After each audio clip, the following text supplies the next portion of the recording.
एक खोली जिथे एक माणूस काही मंत्र बोलत बसला होता.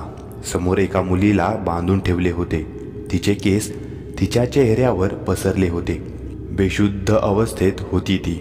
एक बाई आणि माणूस त्या मुलीला उठवण्याचा प्रयत्न करत होते. त्या बाईची रडून रडून पूर्ण अंगातील त्राण संपून गेला होता.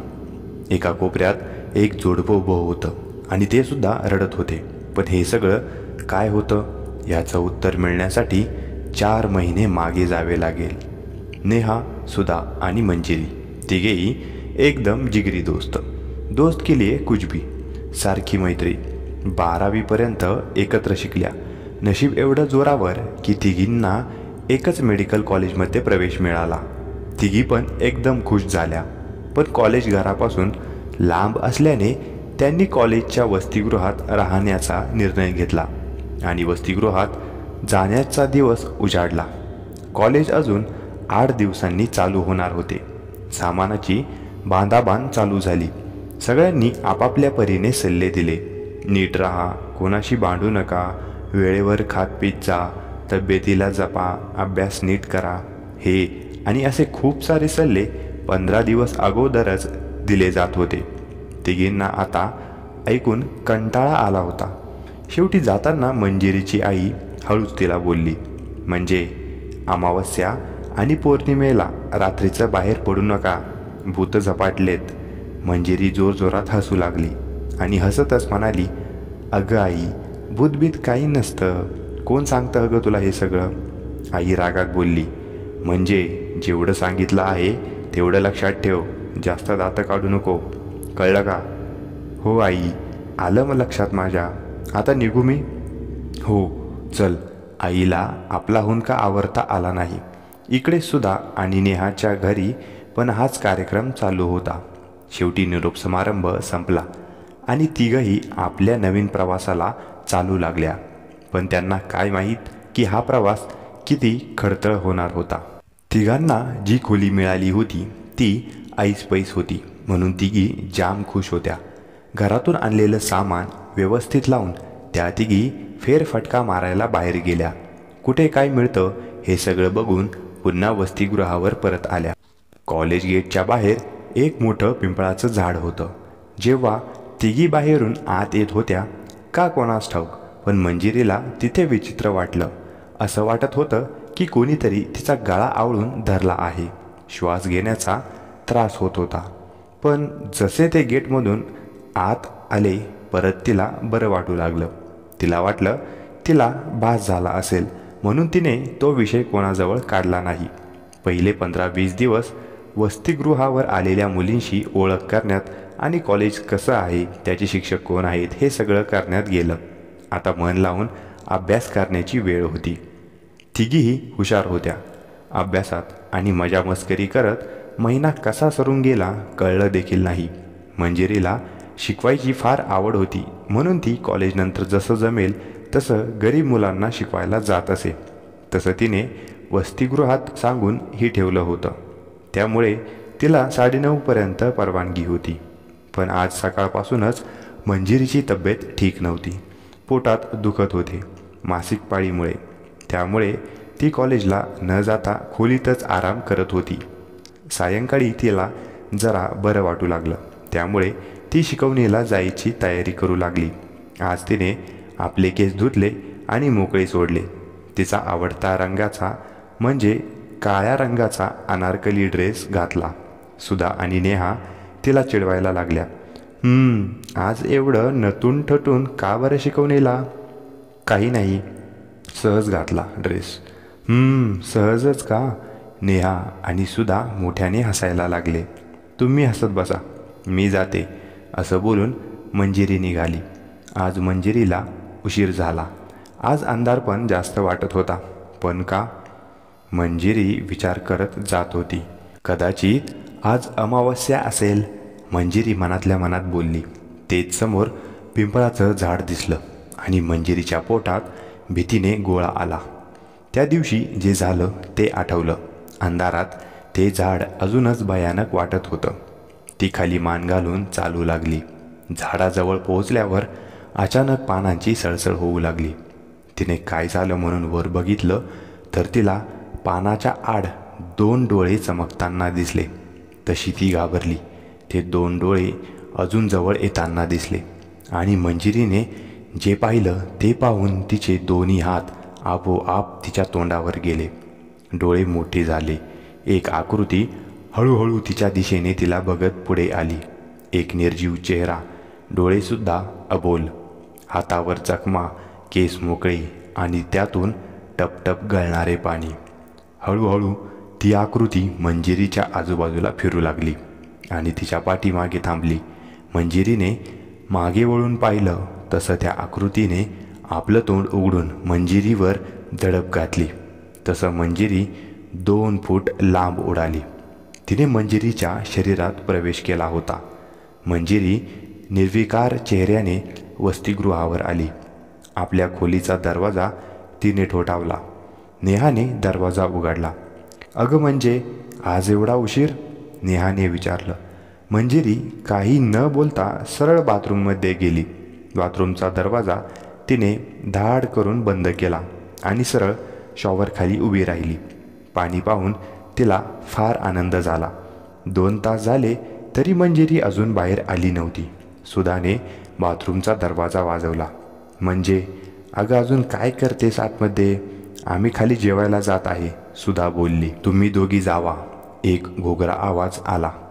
सुधाला जरा वेगळं वाटलं, पण तिला वाटलं हिला बरं नाही म्हणून तिने जास्त विचार केला नाही. बरं, आम्ही जातो, तुला जेवायला घेऊन येतो, सुधा बोलली. परत तोच घोगरा आवाज. त्या दोघी खाली जाऊन जेवून आल्या. मंजिरी कपडे बदलून आपल्या बेडवर आपले दोन्ही गुडघे छातीजवळ घेऊन हाताचा गुडघ्याजवळ विळखा करून बसली होती. रूममधल्या 0 बल्बकडे एकटक बघत बसली होती. तोपर्यंत नेहा आणि सुधा जेवून खोलीमध्ये आल्या. नेहाने ताट टेबलावर ठेवले आणि जेवून घे ग असं मंजिरीला सांगितलं. असं बोलून दोघीही झोपायची तयारी करू लागल्या. घड्याळात रात्रीचे 12 वाजले होते. दोघी थकल्या होत्या म्हणून लगेच झोपी गेल्या. सकाळी सुधाला थंडी वाजत होती म्हणून पांघरून ओढून घेत होती तर घड्याळात पाहिलं सकाळचे 5:15 वाजले होते. उठलं पाहिजे आता असं म्हणून ती केस बांधत होती. समोरचं दृश्य पाहून सुधाला थोडा वेळ काय चाललंय कळालंच नाही. मंजिरी अजूनही त्याच अवस्थेत बसली होती, एकटक 0 बल्बकडे बघत. टेबलावर जेवणही तसंच होतं. म्हणजे काय झालं, अशी का बसली आहेस आणि हे काय जेवली पण नाहीस म्हणत ती मंजिरीजवळ गेली आणि तिला हलवू लागली. मंजिरीचं अंग गरम तव्यासारखं तापलं होतं. तिची अशी अवस्था पाहून सुधा खूप घाबरली. तिने लगेच नेहाला उठवलं. नेहा पण हे सगळं बघून घाबरली. लवकर जा आणि मॅडमना सांगू नये, लवकर डॉक्टरांना बोलवावं लागेल. नेहा धावत मॅडमकडे गेली. मॅडम लवकर डॉक्टरांना बोलवा, मंजिरीला खूप ताप आला आहे. मॅडमनी दवाखान्यात फोन केला. 10 ते 15 मिनिटात डॉक्टर आल्या. मंजिरीला त्यांनी तपासले. घाबरण्याचे काही कारण नाही, व्हायरल आहे बहुतेक. मी औषधं देते, वेळेवर द्या आणि तिला 8 दिवस तरी आराम करू द्या. त्यापेक्षा तिला घरी पाठवा, तिथे तिला जास्त आराम मिळेल. थँक्यू मॅडम बोलल्या आणि त्या डॉक्टरांना सोडायला खाली गेल्या. सुधा आणि नेहा चेहरा बारीक करून बसल्या होत्या. मॅडम वर आल्या आणि बोलल्या, नेहा, सुधा काळजी करू नका, मी तिच्या वडिलांना फोन केला आहे, आज संध्याकाळपर्यंत येतील ते. आज नेहा आणि सुद्धा दोघीही कॉलेजला गेल्या नाही. मंजिरी पण झोपून होती. जेवली पण नाही ती, न औषध घेतलं. संध्याकाळी तिचे वडील आणि तिचा भाऊ दोघे पण आले. तिला हळूहळू हाताला धरून खाली आणलं. तापामुळे तिला नीट चालताही येत नव्हते. कसं तरी तिला गाडीत चढवलं आणि गाडी सुसाट निघाली कसबे गावाला. हे बघून मंजिरी एकदम किळसवाने हसली, जसं की तिचं ध्येय पूर्ण होणार आहे. 4 तासांच्या प्रवासानंतर अखेर मंजिरी आपल्या घरी आली. मंजिरीला पाहून मंजिरीची आई खूप रडली. काय अवस्था झाली आहे पोरीची. आई अजून रडायला लागली. अगं तिला आराम तर करू दे, लांबच्या प्रवासात थकली असेल अजून, आणि तू काय रडत बसली आहेस. पाणी तर दे तिला. हा आणते. पदराला डोळे पुसत आई पाणी आणायला गेली. आईने सगळं जेवण करून ठेवलं होतं. मंजिरी हातपाय धुवायला बाथरूममध्ये गेली. पाणी बघून तिला परत आसुरी आनंद झाला. ती पाण्यात जाणारच होती की भावाने अडवलं. मंजू, अगं अंगात एवढं ताप असताना पाण्यात काय विजायला जात आहे. मंजिरीने एका जळजळीत नजरेनं त्याच्याकडे पाहिलं. तसं तो 2 पावलं मागे गेला. त्याला क्षणभर कळलेच नाही काय झालं ते. ती गुरगुरत होती जसं ती आता झडप घालणार आहे. तो घाबरला, पण तरी तो तिला हळूहळू तिच्या खोलीत घेऊन जाऊ लागला. खोलीत गेल्यावर त्याने तिला बेडवर बसवले. तुला जेवायला आणू का. नको. तोच घोगरा आवाज. अगं न खाऊन कसं चालेल, औषध पण घ्यायचं आहे. नको मला. आवाजातला राग जाणवत होता. मंजू, हट्टीपणा करू नको. थांब, मी आणतो जेवायला. असं नाही ऐकणार तू. तुला कळत नाही. एकदा सांगितलेलं. मला काही नको आहे, समजलं. त्याचा हाताचा पंजा जोरात दाबत बोलली. त्याने झटक्यात आपला हात तिच्या हातातून काढून घेतला. एवढं बोलून मंजिरी धाड करून बेडवर पडली. मंजू, काय झालं. बरं वाटत नाही का. बोल ना काहीतरी. पण मंजिरी कधीच बेशुद्ध झाली होती. त्याने लगेच डॉक्टरांना फोन केला. अचानक काय झाले म्हणून घरातले सगळे घाबरले. डॉक्टर घाईघाईत आले आणि मंजिरीला तपासू लागले. आईच्या डोळ्यातून पुन्हा अश्रू वाहू लागले. घाबरण्यासारखं काही नाही. 2 दिवस न खाल्ल्याने अशक्तपणा आला आहे. मी तिला सलाईन लावतो, त्यामुळे तिला बरे वाटेल. डॉक्टर अजून काही औषधे देऊन निघून गेले. रात्र झाली तरी मंजिरीला अजून जाग आली नाही. आई रडत तिच्या उशीजवळच बसून होती आणि हळूहळू तिचा डोळा लागला. रात्री 3-3:15च्या सुमारास मंजिरीला जाग आली. ती बेडवर उठून बसली होती. नसात रोवलेली सलाईनची सुई तिने खसकन उपसून टाकले आणि दरवाजाच्या दिशेने निघाली. हॉलमध्ये बाबा आणि भाऊ झोपले होते. तिने दरवाजा उघडला आणि बाहेर निघून गेली. इतक्यात भावाला आवाजाने जाग आली आणि बघितले दरवाजा उघडा आहे आणि मंजिरीही बेडवर नाही. त्याने बाबांना जागं केलं आणि ते दोघे बाहेर जाऊन मंजिरीला मोठमोठ्याने आवाज देऊ लागले. एका कोपऱ्यात ती पाठमोरी उभी असलेली दिसली. ते दोघे तिच्याजवळ जात होते. मंजिरीला जशी त्या दोघांची चाहूल लागली तशी ती जोरात पळू लागली आणि तिचं पळणं बघून बाबा आणि भाऊ एका ठिकाणीच पुतळ्यासारखे उभे राहिले, जसं की पायातला सगळा जीव जणू काही कोणीतरी काढून घेतला आहे. तिच्या एका पावलामधील अंतर 8 फूट इतके होते. सामान्य माणसाच्या आकलनाबाहेरचं होतं हे. पण हे कसं शक्य आहे. विचाराने डोकं भांबावलं होतं. ते दोघं तिला पकडण्यासाठी तिच्या पाठी पळाले, पण तिचा वेग खूप जास्त होता. पण जसं ती गावाच्या वेशीजवळ आली, एकदम थांबली आणि आपली मान तिरपी करून आपल्या डावीकडे पाहू लागली. तिचा श्वास खूप वाढला होता. छातीवर खाली होत होती आणि एकदम खाली धप्प करून पडली. बाबा आणि भाऊ तोपर्यंत तिच्याजवळ पोहोचले होते. बाबा मंजिरीचं डोकं मांडीवर घेऊन रडत होते आणि भाऊ आपले दोन्ही हात जोडून दत्ताच्या मंदिरासमोर उभा होता. आईला जेव्हा हा प्रकार कळाला तेव्हा तिला विश्वास बसला की हे प्रकरण वेगळं आहे. तिने बाबांना हे सांगायचा प्रयत्न केला, पण बाबांनी तिला वेड्यात काढून गप्प बसवले. खूप दवाखाने झाले, औषधे झाली, पण गुण काही येत नव्हता. आजूबाजूचे लोकही आता कुजबुजू लागले की हे डॉक्टरांचं काम नाही, पण बाबा मानायला तयार नव्हते. दिवसेंदिवस मंजिरीची हालत खूप खराब होऊ लागली. डोळे खोल गेले, डोळ्यांभोवती काळी वर्तुळे दिसू लागली. अन्नपाणी नसल्यामुळे वजन बरंच कमी झालं. ओठांना चीर पडून त्यातून रक्त येऊन ते सुकून गेलं होतं. ती सलाईनवर जिवंत होती. आईला मंजिरीची अवस्था बघवत नव्हती. एक दिवशी शेजारच्या काकू मंजिरीला बघायला आल्या होत्या. त्यांच्याबरोबर त्यांची म्हातारी आई पण मंजिरीला बघायला आली. ती अधूनमधून आपल्या लेकीकडे राहायला येत होती, त्यामुळे ती मंजिरीला आणि तिच्या घरच्यांना ओळखत होती आणि मंजिरीची आई ही तिला बऱ्यापैकी ओळखत होती. दोघी मंजिरीच्या खोलीत गेल्या. काय अवस्था झाली आहे मुलीची, काकू बोलल्या. सगळे उपचार करून झाले पण गुण काही नाही, आई रडत बोलली. रडू नका मंजिरीची आई, सगळं ठीक होईल, देवावर विश्वास ठेवा, आई हुंदके देत रडत होती. दोघी खोली बाहेर निघून गेल्या, पण काकूची म्हातारी आई अजून खोलीत उभी राहून मंजिरीला पाहत होती. तिला काहीतरी वेगळं वाटत होतं. ती जवळ जाऊन अजून निरखून पाहू लागली. तसं अचानक मंजिरीने खाडकन डोळे उघडले. तिचे डोळे लाल भडक झाले होते आणि तिने पटकन तिचा हात पकडला. काय ग, काय निरखून बघत आहेस? तू आंबेवाडीत राहते ना? हो हो हो पण काय विचारत आहेस? हे म्हातारे, मला आंबेवाडीला घेऊन चल. मी?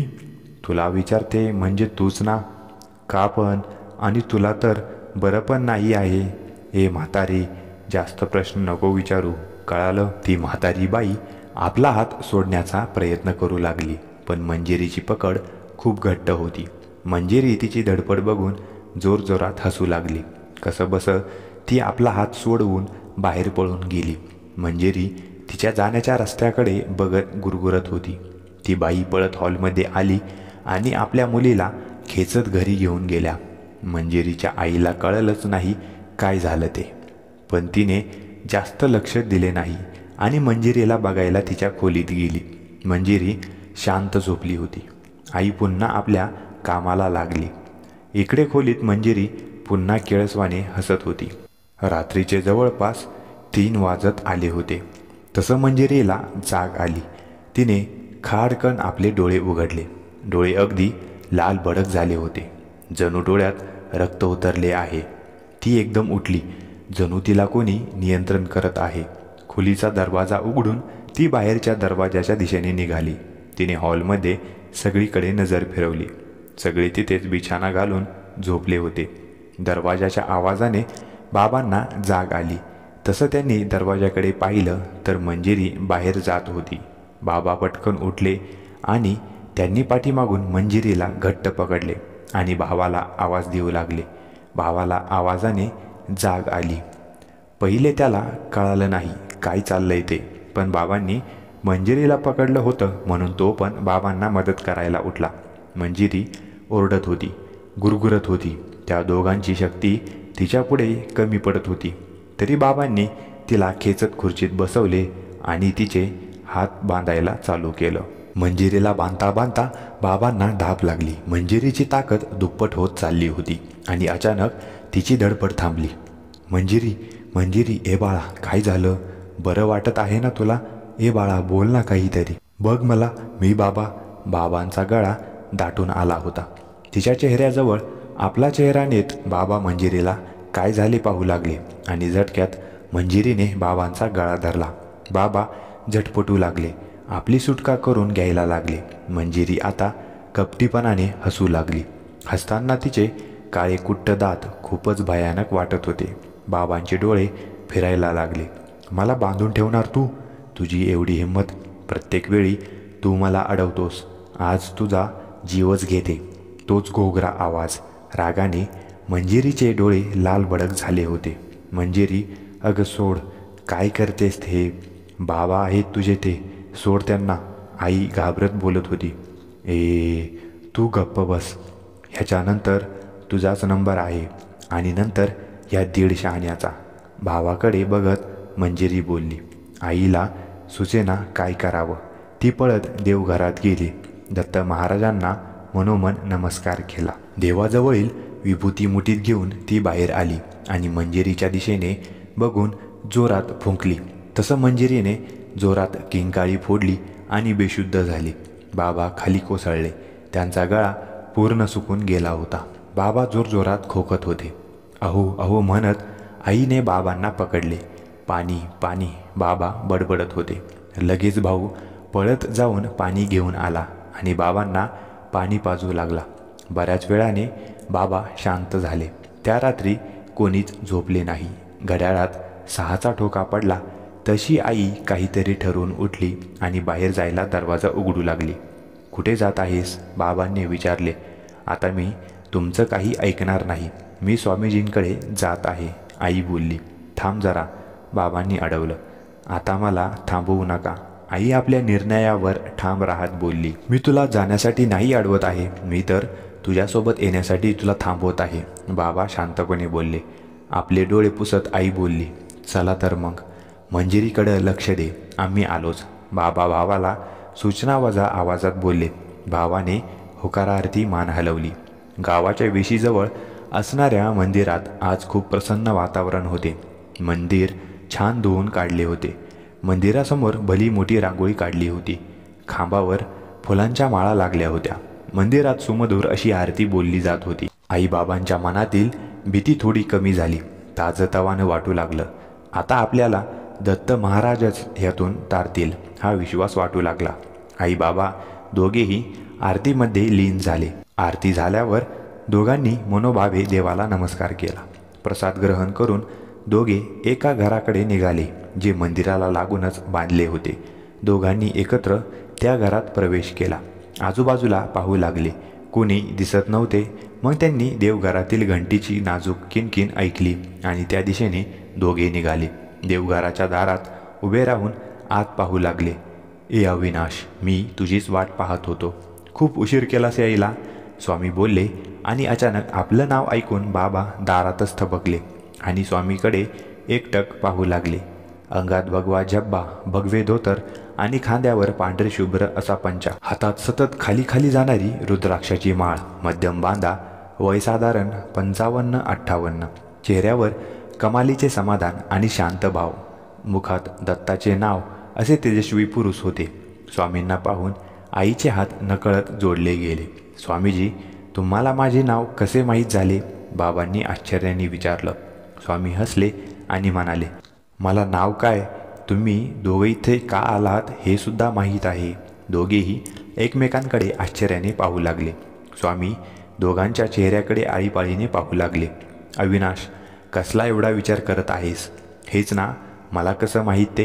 ह्या जगात अशा खूप साऱ्या गोष्टी आहेत जे आकलनशक्तीच्या पलीकडच्या आहेत, जसं की मंजिरीचं वागणं. स्वामी एकदम खोल कुठेतरी बघून विचार करत बोलले. मंजिरीचं नाव ऐकून आई परत रडायला लागली. आता रडून नाही तर विचार करून या गोष्टीचा छडा लावला पाहिजे, स्वामी समजावून सांगू लागले. आईनेही आपले आसवे पुसली. स्वामीजी, यावर उपाय सांगा, आम्ही मंजिरीला या अवस्थेत नाही बघू शकत. बाबांचा गळा दाटून आला. एकच उपाय आहे, त्या आत्याला नक्की काय हवं आहे हे जाणून घेणं. त्याचं बोलणं आपण ऐकून घ्यायला हवं. स्वामीजी, काहीही करा पण पोरीला वाचवा. पण ते सोपं नाही. कदाचित त्या आत्म्याचं काम पूर्ण होऊन ही तिने मंजिरीला नाही सोडलं तर अवघड होईल, कारण त्या आत्म्याला मानवी शरीर मिळालं आहे.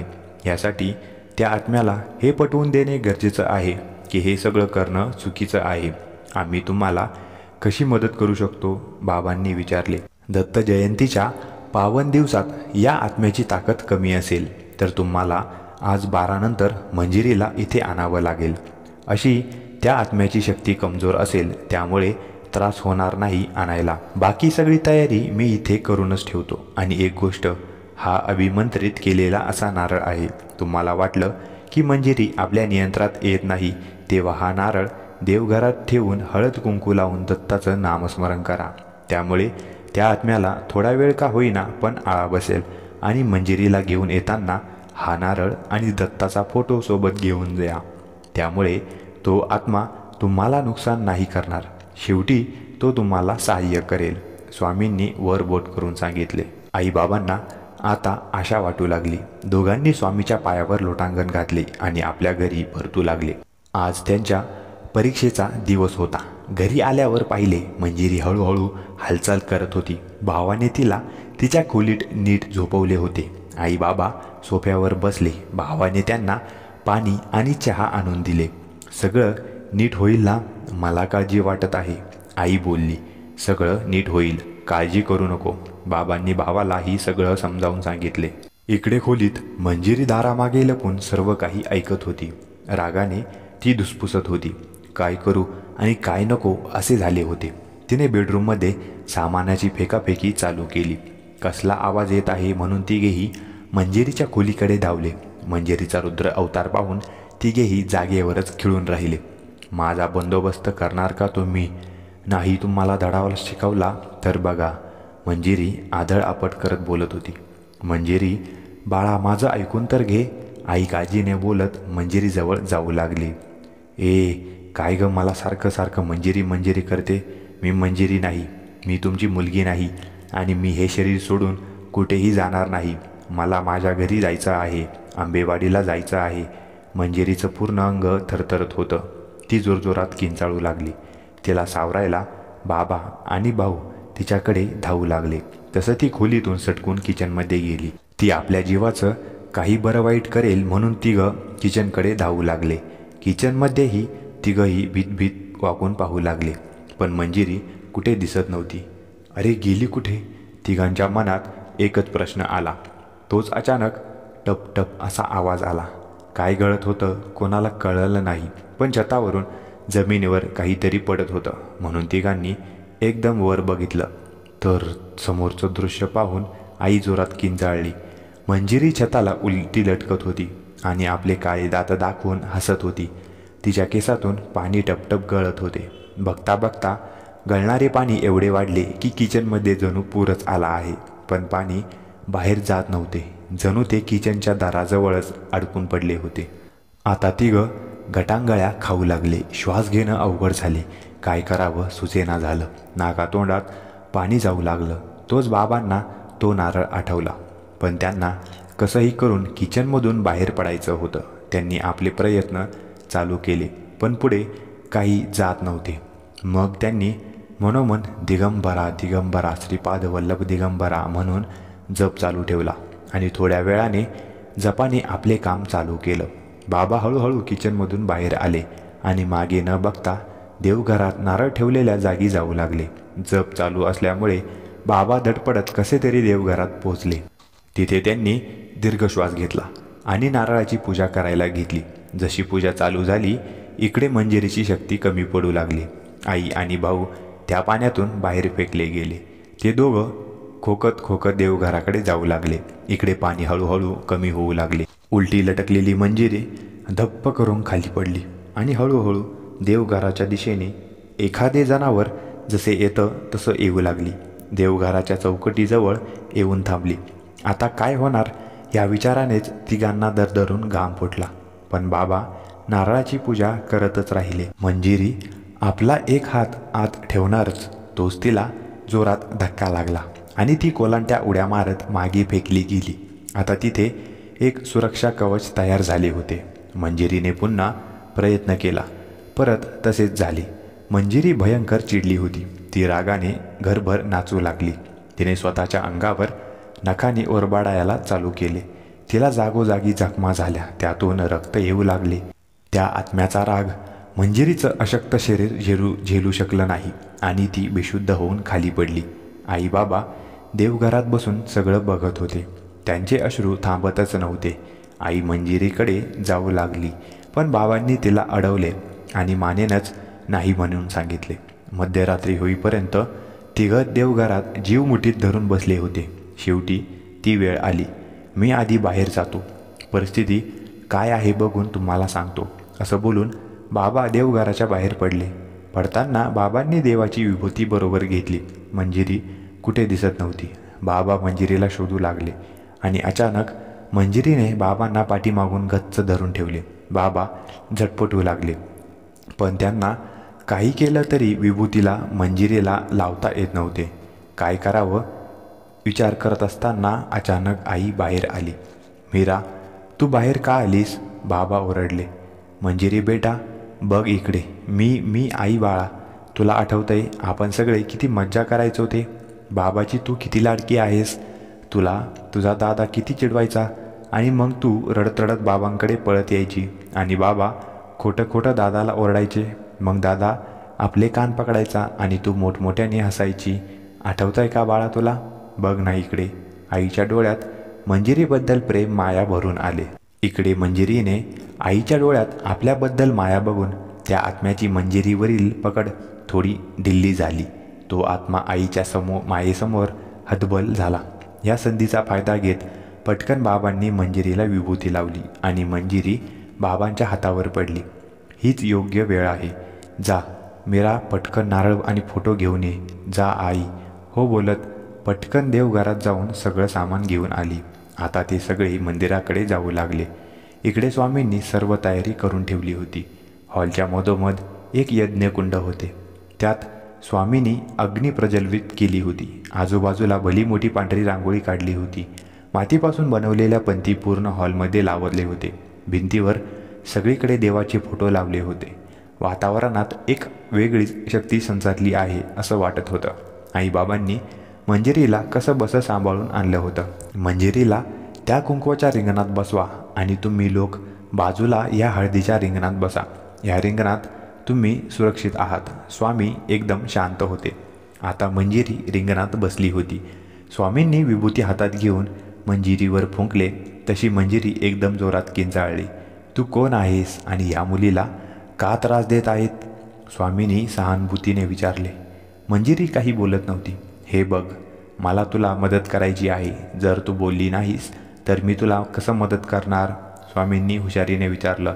मदत? आणि तू मला करणार? थू, असं म्हणत मंजिरी जमिनीवर थुंकली. माझ्यावर विश्वास ठेव. आता मीच एक असा आहे जो तुला मदत करू शकतो. स्वामी तिला विश्वास दाखवत बोलले. मग आधी माझ्या आईवडिलांना बोलवा. मंजिरी रागात बोलली. कोण आहेत ते? कुठे असतात? नाव काय त्यांचं? स्वामींनी प्रश्नांचा भडीमार चालू केला.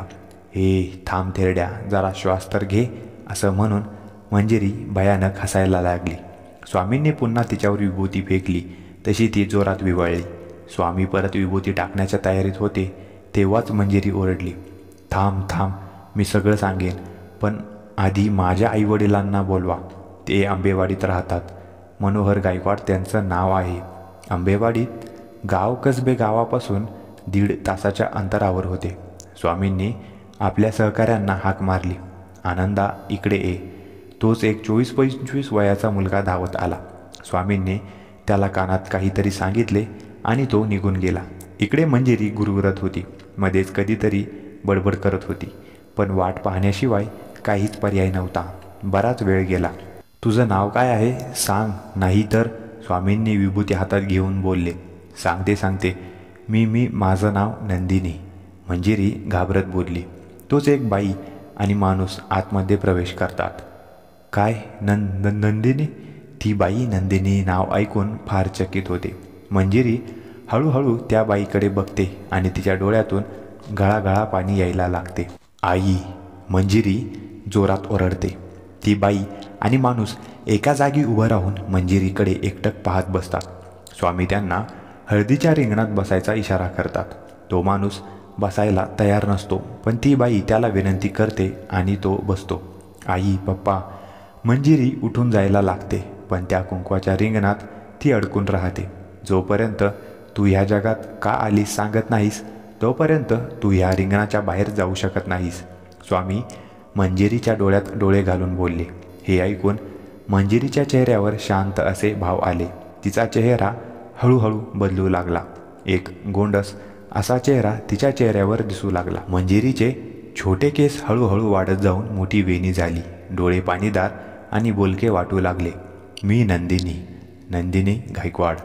मी वाणिज्य शाखेत 1ल्या वर्षाला शिकत होती. मंजिरीच्या कॉलेजजवळच माझे कॉलेज होते. मला शिकायला खूप आवडायचे, पण माझ्या नशिबातच अल्प आयुष्य होते. असं म्हणून मंजिरी त्या बाईकडे आणि माणसाकडे बघून रडायला लागली. पण एका नालायक मुलामुळे माझं आयुष्य बर्बाद झालं. त्याचं नाव राजेश. राजा म्हणून बदनाम होता. माझ्या मागे लागला, नेहमी त्रास द्यायचा. कुठेही गेला तरी पिच्छा नाही सोडायचा. वर्गात, लायब्ररीमध्ये, कॉलेजमध्ये अशी कुठलीच जागा नव्हती की तिथे तो नसायचा. खूप कंटाळली होती मी. गुंड होता तो. एक दिवस त्याने कहरच केला. त्याने माझ्यावर जबरदस्ती करण्याचा प्रयत्न केला. मी आतून तुटून गेली. आठवडाभर कॉलेजला गेलीच नाही. आणि एक दिवस वसतिगृहाच्या जवळ असलेल्या विहिरीत उडी मारून आत्महत्या केली. 2 दिवसाने माझं प्रेत फुगून वर आले. सगळीकडे माझी बदनामी झाली की माझं चरित्र चांगलं नव्हतं म्हणून काहीतरी झालं असेल आणि मी आत्महत्या केली. आई पप्पांना ही गोष्ट कळली. पप्पांना हे खरं वाटलं म्हणून त्यांनी माझं प्रेतही स्वीकारले नाही. माझी शेवटची सगळी विधी माझ्या काका काकींनी केले म्हणून मला शांती नाही मिळाली. मला त्यांना खरं सांगायचं होतं की माझी यात काहीच चूक नव्हती आणि त्यांना शेवटचं भेटणं झालंच नाही म्हणून मला खरं सांगायला परत यायला लागलं. तिची कथा ऐकून मंजिरीच्या आईबाबांना फार वाईट वाटलं. नंदिनीने आई पप्पा जे रिंगणात बसले होते ते पुतळ्यासारखे सगळं ऐकत होते. पण तू मंजिरीला का पकडलं आहेस? स्वामींनी विचारलं. खूप दिवस माझा आत्मा एक शरीर शोधत होता. त्या झाडाजवळ मला मंजिरी दिसली. तिथे जवळच ती विहीर होती. त्या दिवशी अमावस्या होती. मंजिरीने काळे कपडे घातले होते, केस मोकळे सोडले होते आणि त्यात तिची मासिक पाळी आली होती. जे एकदम अनुकूल परिस्थिती होती तिच्या शरीरात प्रवेश करण्याची. ठीक आहे, पण आता तुला हे शरीर सोडून जावे लागेल कारण हे शरीर तुझं नाही आहे, स्वामी दरडावून बोलले. नाही नाही नाही, खूप वाट पाहिल्यावर मला हे शरीर मिळालं आहे. मी नाही सोडणार. आता नंदिनीचा गोंडस चेहरा जाऊन तिथे एक पांढरा फटफटीत चेहरा दिसू लागला. तेव्हा नंदिनीचे आई पप्पा तिच्याजवळ आले. नंदिनी बेटा, तू पुन्हा आलीस हे पाहून आम्हाला खरंच खूप आनंद झाला. 2 वर्ष झाले पण एक दिवसही तुझी आठवण आली नाही असं झालं नाही. होय, मी तुझं प्रेत तेव्हा स्वीकारले नाही कारण लोकांच्या बोलण्यात मी आलो आणि तुझ्यावर विश्वास नाही ठेवला. नंदिनी, मला माफ कर बेटा, पण तुझी ही हालत माझ्यामुळे झाली. जर मी तुझ्यावर विश्वास ठेवून तुला अग्नी दिली असती तर तुला मुक्ती मिळाली असती. पण बेटा, हे शरीर तुझं नाही, हे जग तुझं नाही. ह्या मुलीला सोडून तुझ्या जगात निघून जा. ह्या मुलीच्या आईबाबांना आमच्यासारखे दिवस नको दाखवू. तू निघून जा मंजिरी, निघून जा. असे बोलून नंदिनीचे पप्पा ढसाढसा रडायला लागले. नंदिनी, तुझे पप्पा बरोबर बोलत आहेत. ह्यात मंजिरीच्या आईबाबांचा तिच्या भावाचा काय दोष आहे आणि मंजिरीचा काय दोष आहे? नंदिनी, तू आमची समजूतदार मुलगी आहेस. आम्हाला माहीत आहे की तू दुसऱ्याला त्रास होईल असं कधी वागणार नाही. आईही डोळ्यात पाणी आणून बोलली. नंदिनीला आपल्या आईबाबांचं म्हणणं पटलं आणि मुख्य म्हणजे तिच्या पप्पांना खरं काय झालं होतं ते कळालं. तिची आई पप्पाला भेटण्याची इच्छा पूर्ण झाली होती. आता ती तिथे जास्त वेळ राहू शकत नव्हती. आई पप्पा, मी तुमच्यावर खूप प्रेम करते आणि करत राहीन, असं बोलून एक पांढरा धुसर मंजिरीच्या अंगातून निघतो आणि अग्निकुंडाच्या पवित्र अग्नीत विलीन होतो. मंजिरी धाडकन करून खाली पडते. तिचे आईबाबा तिला पकडायला धावतात आणि इकडे नंदिनीचे आई पप्पा कोपऱ्यात उभे राहून रडत असतात. तोच नित्तळ असे सूर्यकिरण आत प्रवेश करतात आणि मंजिरीला जाग येते. ती आईबाबा म्हणून त्यांना मिठी मारते.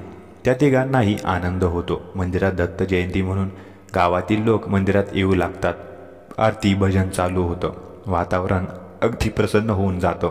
आपल्या मुलीला परत जीवन मिळाले म्हणून मंजिरीचे आईबाबा आणि आपल्या मुलीला मुक्ती मिळाली म्हणून नंदिनीचे आई पप्पा असे चौघेही दत्त महाराजांसमोर नतमस्तक होतात. तर मित्रांनो, ही एक काल्पनिक कथा आहे. तुम्हाला ही कथा कशी वाटली ते कॉमेंट करून सांगा व व्हिडिओ आवडला असल्यास एक लाईक करा व अशाच कथांसाठी चॅनलला सबस्क्राईब करा. धन्यवाद.